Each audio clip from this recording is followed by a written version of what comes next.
ஆண்டவர் இயேசு கிறிஸ்துவில் என் பிரியமானவர்களே, செப்டம்பர் மாதம் 21ஆம் நாள் திருத்தூதரும் நற்செய்தியாளருமான தூய மத்தேயுவின் விழாவை கொண்டாடுகின்றோம். இவர் லேவி என்றும் அழைக்கப்படுகிறார். மார்க்க நற்செய்தி 2ஆம் அதிகாரம் 14வது வசனம், லூக்கா நற்செய்தி 5ஆம் அதிகாரம் 27 முதல் 29 வரையுள்ள வசனங்கள். ஆனால் லூக்கா திருத்தூதர்களை பற்றிய பட்டியலில் தம்முடைய நற்செய்தியிலும் திருத்தூதர்கள் பணியிலும் அவரை மத்தேயு என்றே குறிப்பிட்டுள்ளார். மத்தேயுவின் நற்செய்தியில் அவர் தன்னுடைய பெயரை 2 முறைதான் குறிப்பிடுகின்றார். முதல் முறை அவர் அழைக்கப்பட்ட போது, 2வது முறை திருத்தூதர்கள் பற்றிய பட்டியலில்.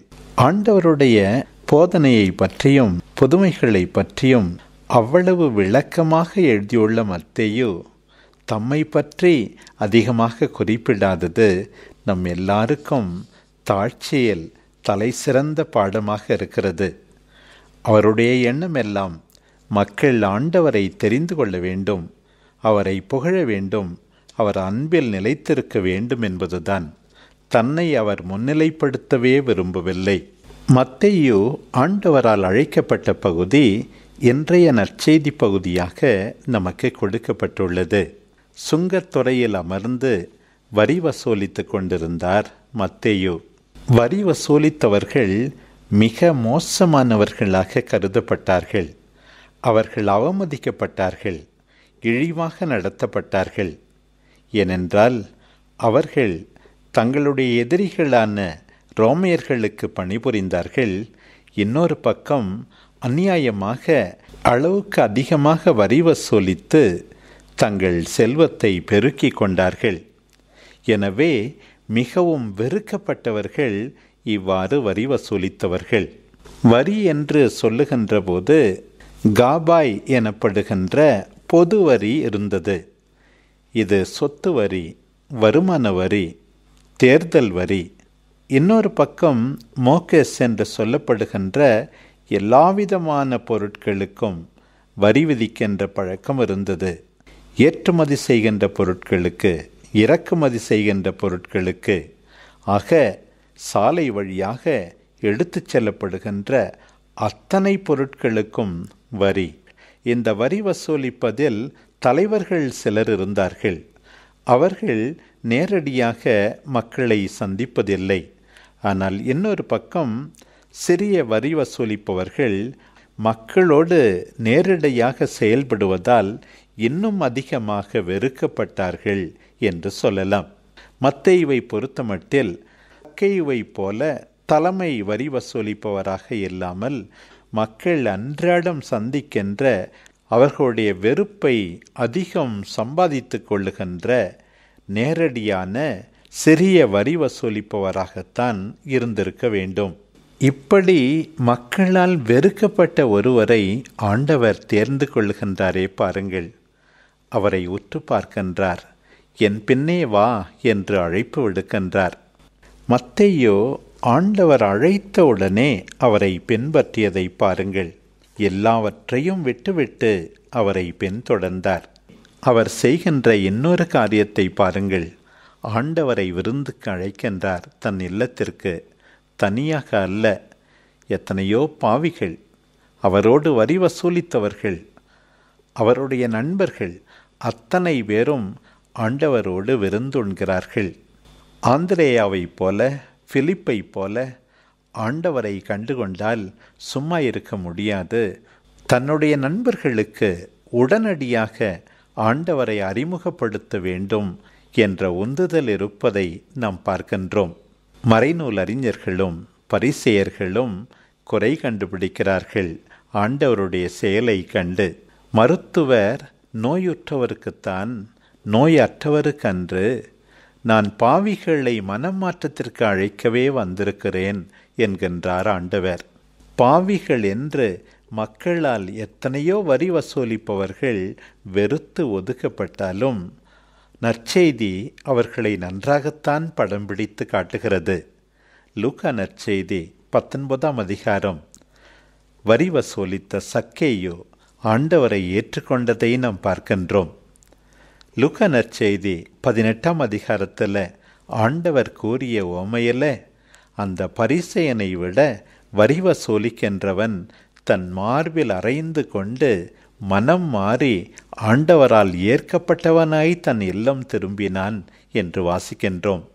லூக்கா நற்செய்தி 15ஆம் அதிகாரம் 1வது வசனம், வரி வசூலிப்பவர்களும் பாவிகளும் ஆண்டவரை நெருங்கி வந்தார்கள் என்று குறிப்பிடப்பட்டுள்ளது. லூக்கா நற்செய்தி 7ஆம் அதிகாரம் 29வது வசனத்திலே வாசிக்கிறோம், யோவானிடம் திருமுழுக்கு பெற வரி வசூலிக்கின்றவர்களும் வந்தார்கள் என்று. மத்தேயு நற்செய்தி 21ஆம் அதிகாரம் 31 முதல் 32 வரையுள்ள வசனங்களிலே ஆண்டவர் இயேசு அவருடைய காலத்து சமய தலைவர்களை கண்டனம் செய்கின்றார். வரி வசூலிப்பவர்களும் விலை மாதர்களும் உங்களுக்கு முன் இறையாட்சியில் நுழைகின்றார்கள், அவர்கள் நம்புகின்றார்கள் என்று குறிப்பிடுகின்றார். பிரியமானவர்களே, மத்தேயு மீது நம்பிக்கை கொண்டு பாசத்தோடு அவரை அழைத்த ஆண்டவரை உற்று பாருங்கள். உலகம் நாம் எவ்வாறு இருக்கிறோம் என்பதை மட்டும் பார்க்கின்றது. ஆனால் ஆண்டவர் நாம் எவ்வாறு உருப்பெற முடியும் என்பதை உற்று பார்க்கிறார். மத்தேயு தயக்கமின்றி முழுமையாக அனைத்தையும் விட்டுவிட்டு ஆண்டவரை பின்தொடர்கின்றார். நிச்சயமாக ஆண்டவரை பற்றி ஏற்கனவே அவர் கேள்விப்பட்டிருந்திருப்பார். அவருடைய புதுமைகள், போதனைகள், பேய்களை விரட்டியது, நோயாளிகளுக்கு நலம் அளித்தது எல்லாம் அவருடைய உள்ளத்தில் தாக்கத்தை ஏற்படுத்தி இருந்திருக்க வேண்டும். உலகம் தன்னுடைய இயக்கங்களை ஒருபோதும் நிறைவு செய்ய முடியாது என்பதை உணர்ந்த மத்தேயு மனமகிழ்வோடு ஆண்டவரை பின்தொடர்கின்றார். தாம் ஆண்டவரை அறிந்து கொண்டு தேர்ந்து கொண்டது மட்டுமல்ல, மற்றவர்கள் ஆண்டவரை தேர்ந்து கொள்ளவும் அவர் அன்றைக்கே தொடங்கி விடுகின்றார்.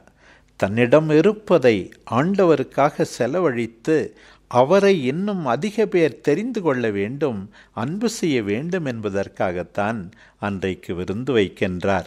வரி வசூலித்து கொண்டிருந்த மத்தேயு நிச்சயமாக இறை வார்த்தையை மறக்காமல் தான் இருந்திருக்க வேண்டும்.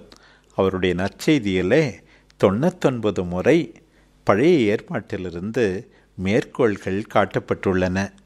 எந்த அளவுக்கு என்றால், மற்ற 3 நற்செய்தியாளர்களும் ஒன்று சேர்ந்து கூட அத்தனை முறை பழைய ஏற்பாட்டிலிருந்து மேற்கோள்களை தரவில்லை.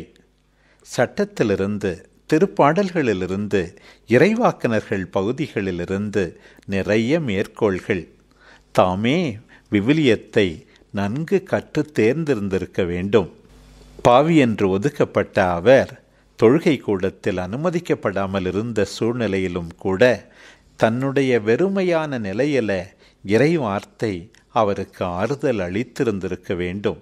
தன் நம்பிக்கையை அவர் கைவிடவில்லை. அவரும் மெசியாவுக்காக காத்திருந்தார். எல்லாவற்றையும் விட்டுவிட்டு ஆண்டவரை சந்திக்க தயாரானார். அவரை பின்தொடர்ந்தார். தன்னுடைய நண்பர்களை ஆண்டவருக்கு அறிமுகம் செய்து வைத்தார். தாட்சியோடு, தளராத நம்பிக்கையோடு, முழுமையான அர்ப்பணத்தோடு ஆண்டவரை பின்பற்றுகிறார். பிரியமானவர்களே, நாம் எப்படிப்பட்டவர்களாக இருந்தாலும், உலகம் நம்மை உதவாக்கரைகள் என்று ஒதுக்கி தள்ளினாலும், நாம் பாவிகள், குற்றவாளிகள் என்று கண்டனம் செய்யப்பட்டாலும், ஆண்டவர் நம் ஒவ்வொருவரையும் அவருடைய பணிக்காக பயன்படுத்த முடியும் என்பதை தெரிந்து கொள்கிறோம். தன்னுடைய தேவையை மத்தேயு அறிந்திருந்தார்.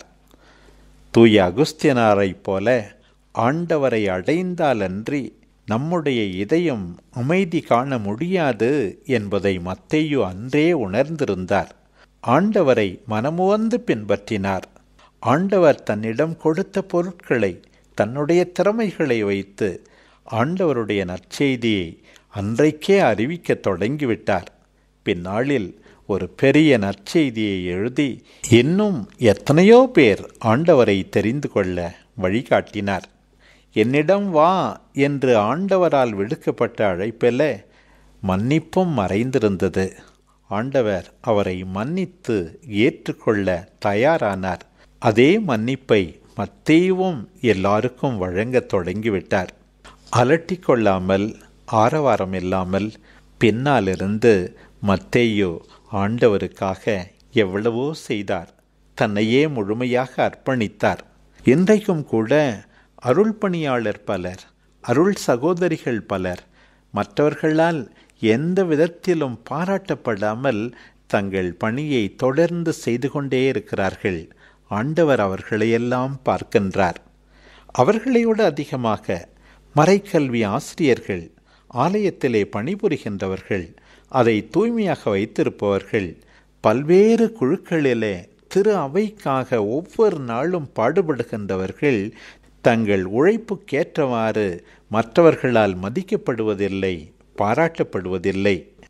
பிரியமானவர்களே, நாம் செய்வதை, ஆண்டவருக்காக உழைப்பதை, பாடுபடுவதை மற்றவர்கள் கண்டும் காணாமல் இருந்தாலும் ஆண்டவர் பார்க்கிறார் என்பதை நாம் மறந்துவிடவே கூடாது.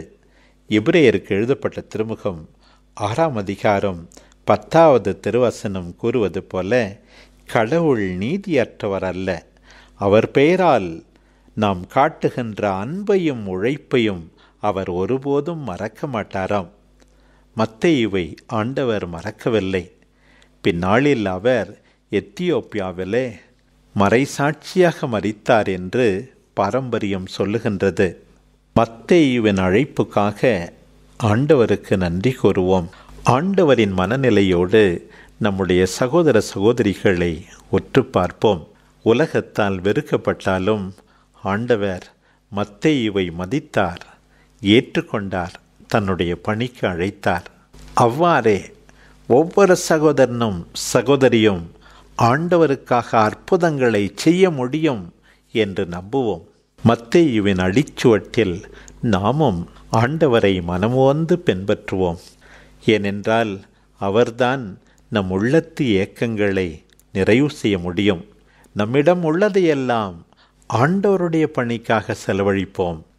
நம்முடைய நேரத்தை, உழைப்பை, பொருட்களை அவருக்காக மனமுவந்து நாம் வழங்குகின்ற போதுதான் மத்தேயுவை போல உண்மையான சீடர்கள் என்பதை புரிந்து கொள்வோம். ஆமென்.